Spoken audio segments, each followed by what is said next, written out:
Bonjour à toi et bienvenue sur En Amour. Je m'appelle Nicolas, je suis l'auteur du blog graindecoeur.fr et je te souhaite la bienvenue sur mon podcast.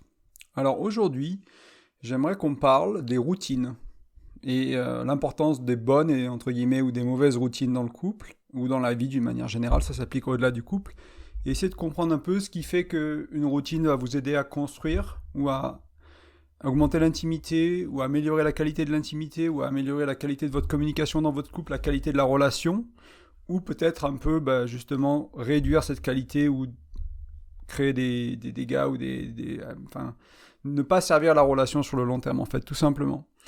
Et en fait, j'aimerais qu'on parle des routines parce que c'est souvent quelque chose qui n'est pas vraiment pensé. Et d'ailleurs, j'aimerais te demander, est-ce que tu fais de manière aléatoire et tous les jours les mêmes choses, enfin, est-ce que tu fais au cours de ta journée, est-ce que c'est aléatoire, que ce soit au boulot, à la maison, dans ton couple, ou est-ce qu'il y a quelques routines? Et je parle pas de routine, la routine, on peut le définir comme quelque chose qu'on fait encore et encore. Donc si tu te lèves le matin, que tu prends ton téléphone et que tu vas sur Instagram ou sur Facebook, c'est une routine. Si tu fais ça la majorité des matins, tous les matins, c'est une routine. Si quand tu arrives au boulot, tu ouvres tes emails, la première chose que tu fais, c'est une routine. Donc c'est exactement ça On a plein de choses qu'on fait de manière routinière dans notre vie, qu'on aime ou qu'on n'aime pas les routines. Il y a des gens qui n'aiment pas les routines, mais qui font énormément de choses de manière routinière, et des gens qui aiment les routines, mais qui font aussi qui ont des routines de manière inconsciente. Donc là, ce que j'aimerais discuter aujourd'hui, j'aimerais qu'on explore ensemble, c'est cette idée de routine un peu plus consciente, donc une routine choisie, une routine qui n'a pas nécessairement des objectifs quantifiables, mais qui va créer certaines émotions, qui va créer une certaine qualité de relation, une certaine qualité de temps ensemble pour ton couple, ou avec toi-même, si c'est une routine un peu plus individuelle, versus les routines qui sont un peu plus inconscientes. Brosser les dents après le repas, après qu'on se brosse les dents, on va faire pipi, après on va prendre sa douche, et on fait toujours dans le même ordre. Et en fait, les routines, le gros problème avec les routines inconscientes, c'est qu'on ne se rend pas compte à quel point elles conditionnent nos humeurs, nos actions et nos émotions pour la journée, en fait. C'est-à-dire que si vous n'avez jamais, entre guillemets, designé votre journée pour vous sentir bien de bon matin, pour avoir de l'énergie, pour être bien dans votre cœur, pour être bien dans votre tête, si vous n'avez jamais fait ça, ça va être très très dur de passer une bonne journée de manière régulière. En fait, vous allez avoir peu de contrôle sur votre journée parce que votre journée va dépendre de ce qui se passe, de l'humeur de votre boss, de l'humeur de vos collègues, des emails qu'il y a dans votre boîte email. Alors que si vous designez un peu votre journée, que ce soit votre routine de couple ou votre routine individuelle, vous allez pouvoir créer des moments dans la journée, tous les jours, de qualité émotionnelle, de qualité intellectuelle, de qualité physique. Et ça va se transmettre dans votre énergie, dans votre bien-être, dans votre santé mentale, dans votre santé émotionnelle. Donc c'est super important. Avant qu'on continue, j'aimerais aussi préciser que pour beaucoup d'entre nous, la routine, c'est signe d'ennui. Je vous rejoins là-dessus, dans la mesure où la routine inconsciente est signe d'ennui. La routine consciente, si vous la choisissez bien, si vous faites des choses que vous aimez, si vous ne faites pas des choses que vous n'aimez pas parce que vous avez lu dans un livre que c'est bien pour vous, mais si vous trouvez des activités physiques, des choses autour de vos émotions, de votre mental qui vous plaisent, des choses que vous aimez faire, dans ce cas-là, c'est rarement un signe d'ennui. C'est plutôt un signe d'excitation. C'est plutôt un signe dont s'amuse, il y a quelque chose de bien qui va se passer. Et c'est réénergisant. Ça remplit votre cœur, ça remplit votre esprit. C'est épanouissant. Donc la routine peut devenir un signe d'ennui si on la fait mal, entre guillemets, ou si on la fait de manière inconsciente. Donc la question, c'est est-ce qu'on peut utiliser la routine, et vous connaissez déjà la réponse, pour augmenter, améliorer la qualité de notre connexion à l'autre, la qualité de notre couple. Et encore une fois, c'est pas toujours quantifiable, mais c'est juste peut-être avoir ce sentiment qu'on est plus amoureux, que la communication est plus fluide, que nos besoins sont plus souvent satisfaits. Il n'y a pas besoin d'être capable de mettre sur un papier qu'est-ce qui a changé, qu'est-ce qui n'a pas changé, ça peut être aussi un ressenti. Donc, un des points importants pour développer une routine, c'est la discipline. Et c'est pas toujours évident d'avoir la discipline de refaire les choses tous les jours. Surtout si vous gardez ces choses-là pour la fin de journée. Donc si par exemple aujourd'hui après le podcast vous êtes là, ok, je vais mettre une routine dans mon couple, on va faire ci, on va faire ça parce que c'est une super idée, ça nous parle, on a écouté le podcast à deux, on va faire ça. Et puis vous le gardez pour juste avant d'aller vous coucher. Vous prenez une routine du soir et c'est la dernière chose que vous faites avant d'aller vous coucher. Et ben je peux vous garantir que pour beaucoup de couples, ça va se faire pendant 2, 3, 4, 5 jours et après ça va passer à la trappe parce que vous allez être fatigué, parce que vous allez repartir sur vos anciennes habitudes, etc. C'est assez dur parfois de mettre une routine en place. Moi, je suis quelqu'un de très routinier, et déjà pour moi, c'est déjà dur. Pour des personnes qui ont moins l'habitude d'avoir des routines dans leur vie, et en plus qui ont moins de discipline, c'est encore bien plus dur. Donc j'aimerais que vous pensiez un peu à ça, et voilà, si vous décidez de mettre une routine, peut-être la mettre plus le matin. Et souvent, ce qui est conseillé pour ajouter une routine à votre couple, ou à quoi que ce soit dans votre vie, c'est bien de le coupler avec quelque chose que vous faites déjà de manière routinière. Donc par exemple, vous voulez vous étirer, faites-le après vous êtes brossé les dents, parce que vous brossez toujours les dents vers 8h le soir par exemple. Ou vous voulez partager de la gratitude avec votre petite copine ou votre petite amie, faites-le quand vous, je sais pas moi, avant de mettre votre alarme pour le lendemain ou après de mettre votre alarme pour le lendemain. Si c'est quelque chose que vous faites tous les jours, trouvez quelque chose que vous faites déjà tous les jours et ajoutez à cet élément une routine positive, une routine consciente derrière. Et petit à petit, changez votre quotidien en rajoutant des routines du matin, des routines du soir, des routines du milieu de journée, des routines de pause au boulot, ce que vous voulez. Mais il faut bien comprendre aussi que la discipline, comme l'amour, c'est un choix en fait. Et on parle souvent sur ce podcast que aimer, c'est un choix. Rester amoureux, c'est un choix. C'est-à-dire qu'il y a le sentiment qu'on a à l'intérieur de nous, dans notre cœur, dans nos tripes, qui nous fait ressentir amoureux ou amoureuse. Mais il y a bien au-delà de ça, c'est une décision. Parce qu'il y a des jours où vous n'allez pas vous sentir amoureux ou amoureuse. Il y a des jours où ça ne va pas aller entre vous. Mais vous pouvez quand même prendre la décision mentale de vous dire c'est la personne que j'aime, je vais me comporter en tant que personne aimante et avoir des bonnes intentions et faire des efforts quand c'est difficile et exprimer votre amour, votre gratitude, votre gentillesse quand c'est difficile et même quand ça vous le ressentez peut-être pas, mais avoir ce courage ou cette discipline d'exprimer tout ça. Et en fait, ce qui peut être intéressant, surtout pour votre couple, c'est que si vous arrivez à créer des routines conscientes qui nourrissent votre couple sur les 4 aspects. Souvent, je parle souvent des 4 aspects du couple. Donc, c'est l'intellectuel, l'émotionnel, l'énergique, ou pour certaines personnes, ça parlera plus le spirituel. Et la dernière dimension, c'est sexuel.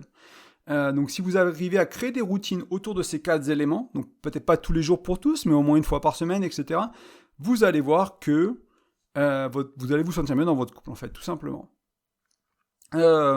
Donc, je vais vous parler un peu plus de routines que moi j'ai déjà mis en place dans ma vie ou que j'ai eu avec des partenaires, etc. Et un peu d'autres concepts au niveau des routines ou des choses importantes qu'il faut comprendre et qui peuvent vraiment faire la différence dans votre couple.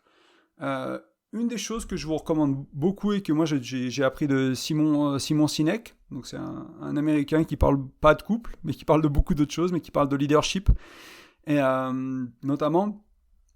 et qui parle parfois qui transfère ça dans la vie de couple, et il dit quelque chose qui moi me parle beaucoup et que j'ai appris à changer, c'est-à-dire que ma première et ma dernière action de la journée, c'est envers ma partenaire. C'est-à-dire que quand je me réveille le matin, la première chose que je fais, c'est que je ne prends pas mon téléphone. Éventuellement, j'arrête l'alarme, mais dès que j'ai arrêté l'alarme du téléphone, je ne vais pas sur Facebook. Je me retourne vers ma partenaire, c'est quelque chose... un mot doux, un bisou, un câlin, je me lève, j'espère que tu as bien dormi, quoi que ce soit, mais la première action de la journée et la dernière action de la journée, c'est envers votre partenaire. Pas le téléphone, pas un ami, pas une amie. Alors, voilà, peut-être qu'il y a quelques jours où ça arrivera de temps en temps, il n'y a pas de souci, mais d'une manière générale, il faut vraiment prendre l'habitude de montrer de l'importance à votre partenaire, en fait. Et il y a plein d'autres manières de montrer de l'importance de votre partenaire. Mais si dès que vous vous souhaitez bonne nuit, vous faites un bisou, vous êtes là, vous raccourcissez le petit temps entre, on va dire, sympa avant d'aller vous coucher ensemble parce que vous êtes là, oh, je suis vraiment fatigué, j'ai vraiment envie d'aller me coucher. Et votre partenaire est là, ok, pas de souci, va te coucher. Là, vous vous retournez, vous sortez votre téléphone et vous êtes sur Facebook 15 minutes. Vous êtes en train de dire à votre amoureux ou à votre amoureuse que les 15 minutes sur Facebook sont plus importants qu'eux. C'est pas ce que vous dites, c'est ce que vous faites avec vos actions. C'est comme ça que ça peut être perçu. C'est comme ça qu'ils vont se ressentir. Eux, peut-être qu'ils avaient envie de passer ces 15 minutes avec vous. Eux, peut-être qu'ils se sentent plus importants que Facebook. Et vos potes et quoi que ce soit d'autre sur Facebook, ou quoi que vous faites, ou juste que vous scrolliez sur Instagram les nouvelles photos de je sais pas quoi. Donc pensez un peu à ces actions-là et essayez de comprendre que, libre à vous, mais je vous recommande, je vous encourage à penser à ça. Est-ce que votre première et votre dernière action de la journée sont alignées avec la relation que vous voulez? Est-ce qu'elles aident à supporter votre couple? Et moi, je vous conseille dans la mesure du possible, de les passer avec votre partenaire et pas sur le téléphone et pas autre part ou ailleurs. Alors si vous n'avez pas les mêmes horaires, que vous ne levez pas en même temps, que vous n'avez pas la même vie, essayez de trouver d'autres moments dans la journée qui font ça. Une autre habitude qui peut être très importante et qui moi, a fait une grosse différence dans certaines de mes relations, c'est avoir un moment de la journée où on partage de la gratitude qu'on a l'un pour l'autre. Alors le format, vous l'avez déjà vu pour ceux qui sont un peu auditeurs du podcast ou qui lisent l'article du blog, vous avez probablement entendu parler. Le format, c'est avant d'aller se coucher, l'une des dernières choses faites, c'est de passer quelques minutes à partager 3 choses pour lesquelles on a de la gratitude l'un pour l'autre. Ça peut être de la gratitude pour ce qui a été fait dans la journée, ça peut être de la gratitude pour la relation ou d'autres éléments de la relation, mais autant que possible, on essayait de partager de la gratitude l'un envers l'autre, pour le couple ou pour l'autre.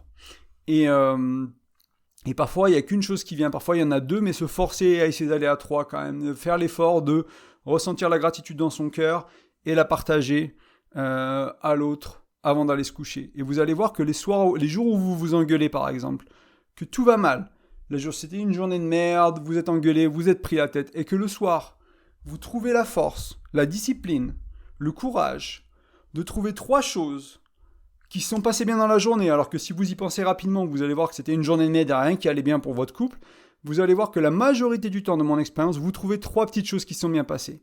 Il y a eu un mot doux, il y a eu un moment tendre, il y a eu un bisou sympa, il y a eu un câlin sympa, il s'est passé au moins des petites choses dans la journée qui font que, ou pour lesquelles vous pouvez avoir de la gratitude parce que ça n'a pas été plus loin. Votre partenaire ne s'est pas énervé comme il s'énervait il y a 3 ans parce qu'il a fait du travail sur lui-même ou elle a fait du travail sur elle-même, par exemple. Et du coup, vous sentez de la gratitude qu'aujourd'hui, même si le conflit est là, même si le conflit est dur, vous avez avancé, les choses vont mieux, c'est plus facile, vous réglez les problèmes plus rapidement, etc., etc. Donc, trouvez 3 choses. Et après, ça peut être aussi collé à d'autres petites routines. Par exemple, se retourner chacun de son côté ou se retourner face à l'autre, passer quelques minutes comme ça en respirant, en silence, se toucher les pieds ou se toucher les mains avant d'aller se coucher, avoir une sorte de petit contact physique pour un peu aussi apaiser et aider à s'endormir. Moi, c'est quelque chose qui marche très bien pour moi et que je vous recommande. Il y a un autre rituel du soir qui peut être très intéressant. Vous pouvez aussi éventuellement faire ça au matin, mais c'est plus compliqué le matin pour la moitié de ce rituel. C'est un rituel qui demande un peu plus de temps. Et moi qu'on avait implémenté suite à une thérapie de couple, c'est notre thérapeute qui avait recommandé qu'on fasse ça, c'était de prendre à peu près une demi-heure. Donc il y avait 2 choses à faire. Il y avait 2 rituels différents, mais c'est à peu près une demi-heure les 2. Le premier, c'était un rituel de partage. Donc, par exemple, vous vous mettez assis en tailleur sur le lit, vous vous regardez dans les yeux, il y a un petit moment de connexion, vous faites un salut, un peu, alors je ne sais plus comment on appelle ça en français, mais un salut un peu comme les moines, là où on met les mains au niveau du cœur et on se penche en avant, vous faites un salut, et après ça, chacun va avoir un quart d'heure, ou 10 minutes si vous avez un peu moins de temps, pour lequel il peut partager. Donc par exemple, un soir vous commencez avec madame, un soir c'est vous qui commencez, ou l'inverse, c'est votre copain qui commence, etc. Donc il y a un quart d'heure, non interrompu, d'espace pour la personne, pour partager sa journée, partager ce qui lui vient en tête par rapport à la relation, etc. Donc vous, par exemple, admettons que c'est ma partenaire qui commence, elle a un quart d'heure, on met le chrono, hein. Il y a pas de souci, on peut mettre le chrono, c'est pas 3 heures, c'est pas 30 secondes, elle a un quart d'heure, elle peut prendre 10 minutes, elle peut prendre 12 minutes 47, elle peut prendre 15 minutes 3 secondes s'il y a un petit truc à finir, mais l'idée c'est quand même que ce soit gérable pour vous sur la durée, donc savoir que ça va prendre 30 minutes, voire 45 minutes si vous faites le quart d'heure. Voilà, il faut quand même planifier ça dans votre journée, donc c'est beaucoup de temps, donc c'est important de respecter ça, mais au moins 10 minutes, voire un quart d'heure de partage. Donc moi je l'écoute, simplement je l'écoute. Je n'ai pas à parler, je ne réponds pas, je ne suis pas sur mon téléphone, je la regarde dans les yeux du plus que je peux, je me connecte à elle, j'écoute vraiment ce qu'elle dit. Une fois qu'elle a fini son quart d'heure, mon rôle à moi, c'est de répéter tout ce qu'elle a dit. Alors, pas de parler un quart d'heure, d'en faire un résumé, mais c'est de résumer tout ce qu'elle a dit, tous les points importants. Bon, aujourd'hui, tu as eu ta journée, il s'est passé ça, c'était stressant pour toi.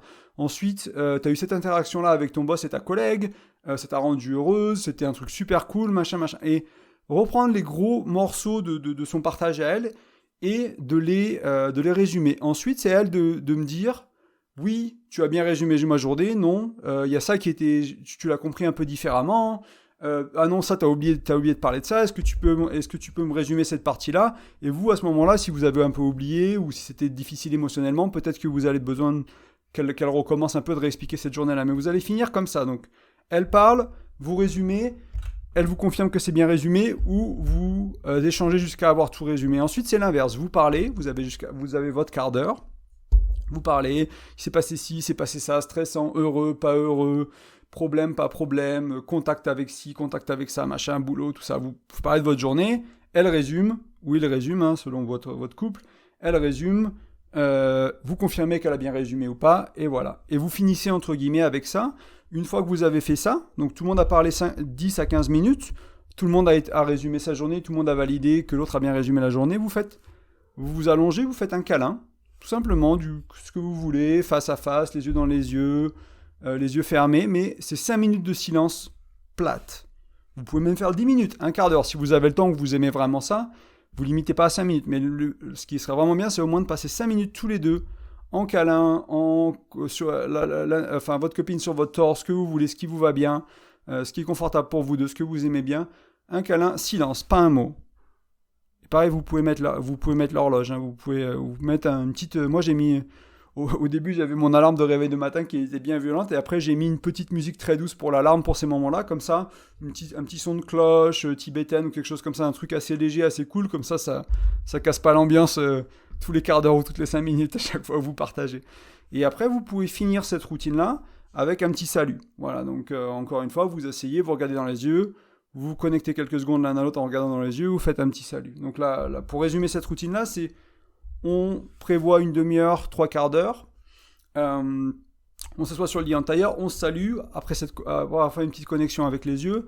Un partage pour 15 minutes, après l'autre résume, l'autre confirme que ça a été bien résumé, l'autre partage, la première personne qui a partagé maintenant résume, et la personne qui a partagé en deuxième maintenant confirme que ça a bien été résumé, et ensuite vous faites le câlin 5 minutes en silence, et vous faites la fermeture de ce petit rituel, de ce petit processus. Et l'alternative, donc ça c'est pour les gens qui ont besoin, ce rituel va être très bien si vous avez une communication qui n'est pas très bonne dans votre couple.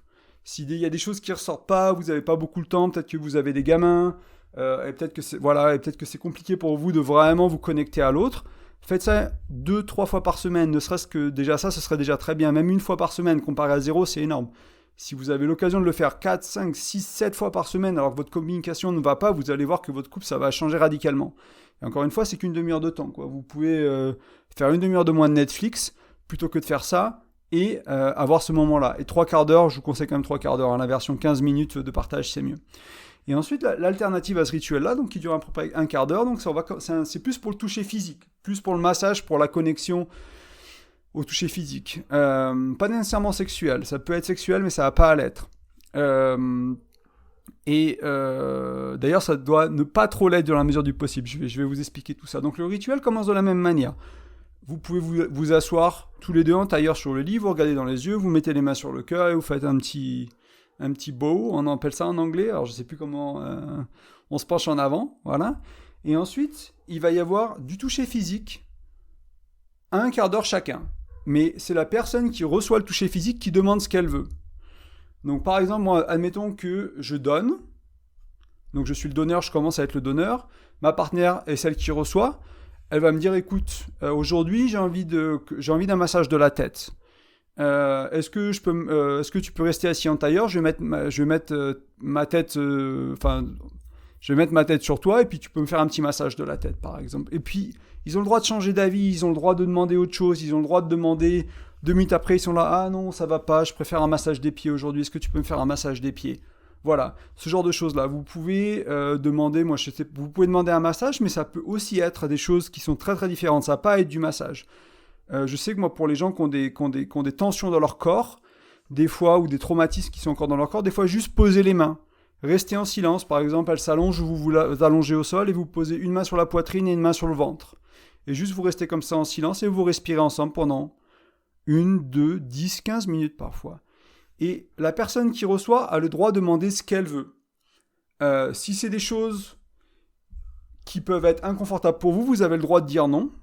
Vous avez le droit de vous respecter et de mettre votre limite, bien sûr. Donc, admettons, je sais pas, votre partenaire se sent un peu joueur ou elle se sent un peu joueuse et elle va vous demander un truc sexuel que vous aimez pas faire et elle va se dire, oh, ok, c'est mon quart d'heure, t'as pas le choix, tu le fais. Non.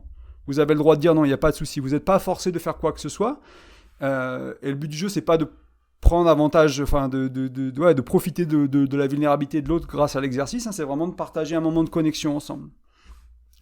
Si vous faites des choses un peu plus sexuelles, si vous faites un massage du sexe, un massage des seins, un massage d'une zone érogène, ce qui est important, c'est de ne pas jouir pendant cette période-là, en fait, pendant ce quart d'heure-là. C'est-à-dire que vous pouvez jouer un peu sexuellement, etc., mais c'est éventuellement, si vous voulez passer à autre chose et on va dire aller plus loin, c'est mieux de faire ça après le rituel. Donc vous pouvez demander un massage qui est un peu plus sexuel ou qui est un peu plus excitant, mais sachez que le but, ce n'est pas d'avoir un rapport sexuel pendant ces 15 minutes. Après, si vous voulez avoir d'autres règles et vous voulez le faire différemment, il n'y a pas de souci. Moi, c'est les règles qui m'avaient été données dans le cadre de la thérapie qu'on avait fait à deux. Et ça a très bien marché pour nous. Et du coup, voilà, c'est quelque chose que je voulais partager tel quel. Hein. C'est pas moi qui ai conçu ce process-là. Mais je trouve que c'était très bien. Et puis après, si ça amène une tension sexuelle, ben voilà, vous pouvez relâcher cette tension juste après le rituel. Il n'y a pas de souci avec ça. Il n'y a vraiment pas de souci, c'est même encouragé. Hein, s'il y avait quelque chose qui venait sexuellement, et puis il ne faut pas... Enfin voilà, des deux côtés surtout, il faut profiter de l'occasion pour avoir cette connexion-là aussi avec votre partenaire.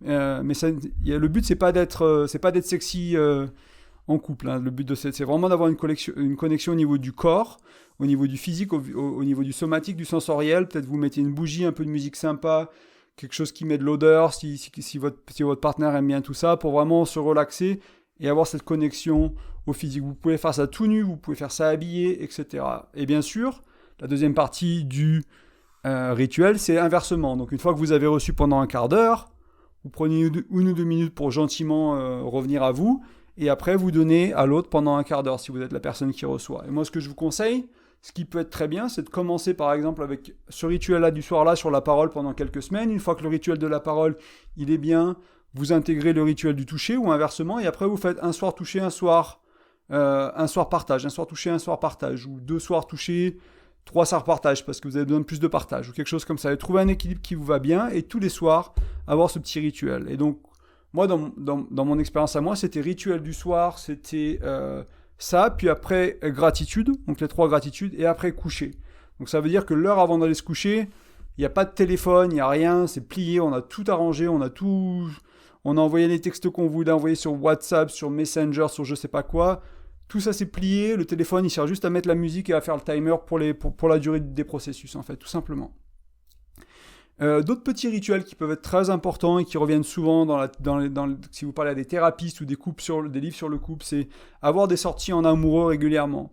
Une fois par semaine c'est très bien, si vous avez une vie très très active, et vous ayez des enfants, ce sera peut-être qu'une fois par mois, mais avoir un moment où vous mettez les enfants avec une nounou par exemple, et vous avez 3-4 heures juste pour vous, éventuellement si vous avez les moyens, vous prenez Airbnb, vous prenez une chambre d'hôtel, si les enfants sont en âge, ou si vous avez quelqu'un pour les garder pour le week-end ou pour la soirée, et vous passez une nuit hors de chez vous, vous passez une nuit avec l'homme ou avec la femme, vous êtes dans vos chaussures d'homme, elle est dans sa chaussure de femme, ou inversement, vous n'êtes pas en mode parent, vous n'êtes pas en mode collègue, travail, etc., vous êtes vraiment en tant que partenaire de couple, quoi. Et vous passez du temps ensemble. Vous allez au restaurant, vous allez voir un film, vous faites l'amour, vous faites ce que vous voulez, mais des choses qui sont vraiment de couple, en fait. Et qui sont pas juste des conversations pratiques sur l'éducation des enfants, le budget, les règles du foyer, les changements de la société, je sais pas moi, le coronavirus, l'élection de Trump et tout ça. C'est pas la place pour ça. Vous devez créer de la place pour ça autre part. Là, c'est vraiment pour vous, pour votre couple.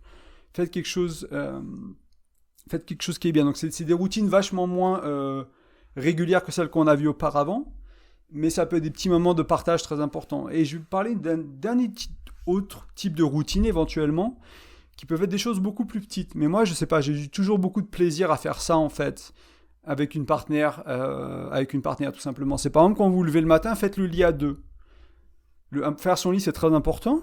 Déjà, quand vous allez vous coucher le soir, si vous avez une journée de merde, vous avez un lit fait, c'est confortable, c'est doux, c'est tout, c'est super. Et en plus de ça, vous allez vous mettre bien les oreillers, taper un peu les oreillers pour qu'ils soient nickel, mettez bien la couverture, tirez tout, mettez tout confortable, éventuellement changez les draps ou j'en sais rien, mais vraiment faites des petites choses comme ça de la vie à 2, faire la cuisine à 2, étendre le linge à 2. C'est des petites choses qui paraissent toutes bêtes, mais moi je trouve qu'ils sont vachement plus sympas quand c'est fait à 2 en fait. Même si on n'a pas envie, même si on a la flemme, faire les courses à 2, partager, il y en a un qui va acheter les légumes ou il y en a un qui va acheter les autres trucs et vous vous retrouvez dans le magasin. Après vous achetez certaines choses ensemble, mais vraiment prendre le temps de faire des choses à 2 en fait, pour créer un peu cette union, cette équipe, ce couple. Et ça, je trouve que c'est très important et qu'on oublie trop souvent. On veut être un peu optimiser un peu notre vie. Et du coup, tu fais le lit, je vais faire le petit déj et machin. Et puis, on perd des moments de connexion et c'est 1 minute par-ci, 1 minute par-là et ça peut être très important. Donc voilà, je vous ai donné quelques exemples qui sont soit des exemples de ma vie personnelle, enfin tout ça c'est des exemples de ma vie personnelle, mais aussi c'est des choses qui sont ressorties beaucoup dans les livres que j'ai lus, dans la thérapie que j'ai fait individuelle ou de couple, dans les interviews que j'ai écoutées, etc., etc. Donc c'est des choses qui reviennent souvent. Et je voulais vraiment aussi vous encourager à être créatif. C'est pas parce que je vous donne certains éléments de routine qu'il faut dire Nicolas du blog là il a dit ça, faut faire ça, faut qu'on le mette en place dans notre couple. Demandez-vous de quoi votre couple a besoin. Est-ce que votre communication est déjà très bien et vous avez un peu de mal au niveau corporel, vous avez peut-être un peu de tension au niveau sexuel, mais pas de la bonne tension, plutôt de la distance et des choses qui vont pas très bien, voilà, partez peut-être plutôt sur un exercice de toucher, quelque chose de physique dans lequel vous créez de la sécurité physique, vous créez de la relaxation dans le corps, parce que notre corps, il y a du stress dans notre corps, et si vous êtes stressé au boulot, stressé dans votre couple physiquement, et que vous n'avez pas d'espace pour un peu vous relâcher, pour un peu vous ouvrir, c'est dur quand même, et puis c'est pas bon pour votre santé aussi. Donc essayez de prendre des rituels qui parlent le plus à votre couple, et si vous n'avez pas d'idées, recherchez en ligne, il y a plein d'idées, il y a plein de trucs sur le sujet, il n'y a pas de souci. Envoyez-moi un email, éventuellement je serais curieux d'en parler avec vous, essayez de voir, éventuellement faire quelques suggestions de ce que moi j'ai déjà vu. Créez vos propres routines selon les besoins de votre couple, c'est vraiment un peu le message aussi d'aujourd'hui, là. Vraiment pensez-y à deux, et sortez de ces routines inconscientes qui ne servent pas à votre couple. Ça ne veut pas dire que tout doit être conscient tout le temps, il ne faut pas se prendre la tête à ce point-là, mais par contre, avoir 3, 4, 5, 6, 7, 8 petites choses que vous faites tous les jours à deux, la gratitude le soir, le lit ensemble le matin, partager un repas, faire la cuisine de ce repas ensemble, avoir une sortie 1 fois par semaine en amoureux, plus 3 fois par semaine, donc le lundi, mercredi, vendredi, faire une des rituels que je vous disais, soit le partage, soit le toucher, puis en plus faire une balade le dimanche. Donc c'est pas nécessairement des choses que vous faites tous les jours, mais c'est des choses qui se répètent plusieurs fois dans la semaine ou 1 fois par semaine. Si vous arrivez à mettre tout ça en place au cours d'1 ou 2 ans sur votre couple, même si c'est lent, même si ça vous prend beaucoup de temps, que c'est pas très rapide, parce que si vous mettez tout d'un coup en place, ça va pas tenir. Vous n'allez jamais tenir la durée, donc il faut intégrer petit à petit et vous assurer que ça soit vraiment une routine. Vous allez voir que ça va vraiment, vraiment changer la qualité de votre couple et la connexion avec l'autre et votre bien-être. Alors ce sera pas magique, ça vous permettra pas d'être amoureux jusqu'à la nuit des temps, quelles que soient les situations de vie. Ça change pas tout non plus, mais ça fait partie d'une des fondations pour moi qui est très très importante pour votre couple. Ça retouche un peu aussi ces fondations qui sont, quand je parlais dans les podcasts précédents, qui sont les 2 fondations du couple, d'après Gottman, c'est la confiance et l'engagement. Donc en faisant les routines, vous montrez votre engagement. En faisant les rituels du toucher, du partage, de partager des choses à deux, vous touchez sur les 2 piliers de l'engagement et de la confiance. Et plus ces piliers sont solides, plus votre relation elle est solide. Donc voilà, c'était un peu mon message d'aujourd'hui. Donc essayons de résumer. Donc les routines doivent être pensées, elles doivent être conscientes, car si elles sont inconscientes, ça ne va pas servir votre couple, ça ne va pas faire grandir votre couple, il y a moins de chances, disons. Une bonne routine, ça n'a pas à être ennuyant. Si vous avez une bonne routine, on va dire une routine consciente qui est ennuyante, changez-la. Essayez de comprendre quels besoins vous essayez de satisfaire avec cette routine et trouvez un truc fun. Ou ayez 3 ou 4 choses que vous faites pour, je sais pas, pour l'équivalent d'espèce de massage, de toucher, de la routine du rituel du soir dont je parlais. Ayez 3 alternatives. Peut-être une fois vous allez faire du sport ensemble, c'est pour le corps, vous bougez. L'autre fois c'est vraiment massage, donc c'est genre 1 heure sur la table avec de l'huile, etc., etc.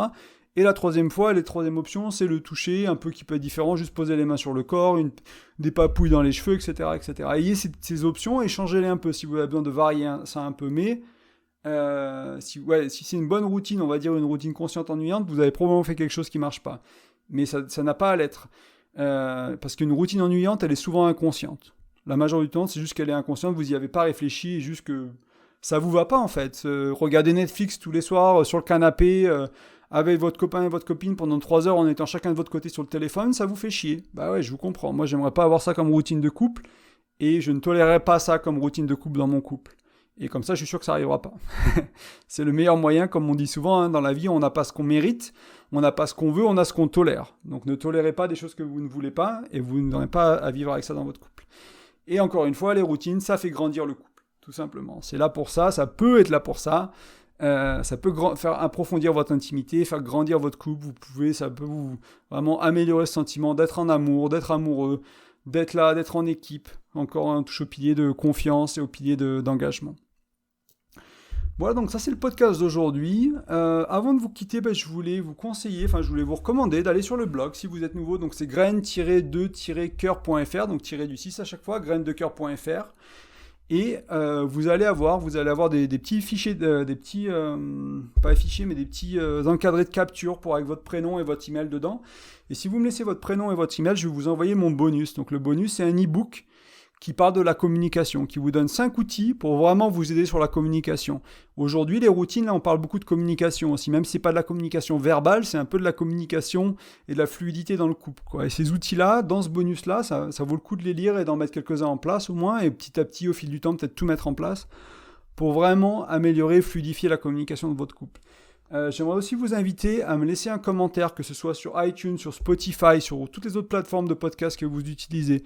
Les commentaires et les notes sont vraiment importantes pour juste que le podcast soit découvert de manière organique. C'est compliqué de promouvoir un podcast. C'est pas quelque chose qui se fait facilement. Donc si ça vous plaît, si vous en retirez quelque chose, si c'est utile pour vous, je vous demande gentiment de prendre quelques minutes pour mettre un petit commentaire, une petite note. Il n'y a pas de souci si vous ne le faites pas. Comme je dis souvent, moi, il y a plein de podcasts pour lesquels je ne l'ai pas encore fait. Et voilà, il faut juste y penser, et c'est pour ça que je vous le rappelle, et vous êtes les bienvenus, si vous ne le faites pas, il n'y a pas de souci, si vous êtes heureux d'écouter juste le podcast, ça me va très bien aussi, vous êtes les bienvenus, voilà. Et bien c'est tout pour aujourd'hui, c'est un podcast un peu long, on est à 32 minutes, donc j'espère que ça vous plaira, j'espère que vous m'avez suivi jusqu'au bout, si vous l'avez fait, merci à vous, j'espère aussi que ça vous servira, que ça vous sera utile, et n'hésitez pas à venir sur le blog par email et à venir me parler sur les réseaux sociaux. S'il y a un Instagram qui est un peu plus actif maintenant, le Facebook est très très actif, je poste tous les jours depuis quelques semaines, donc n'hésitez pas à nous rejoindre là-dessus, tapez Graines de Cœur sur Facebook, vous me trouverez, ou allez sur le blog et puis vous trouverez le lien, et je vais le mettre aussi en description de cet épisode. Donc voilà, n'hésitez pas à rejoindre la communauté, n'hésitez pas à interagir, à partager vos expériences, vos idées, vos avis. Vous êtes les bienvenus, que vous soyez d'accord ou pas, il n'y a pas de souci, on n'est pas là pour avoir raison à tout prix. Je suis ouvert à la conversation et puis à vos expériences aussi, parce que peut-être que vous avez des expériences de couple qui sont très différentes des miennes et qui vous donneront une perspective un peu différente. Et ça aussi, c'est très intéressant.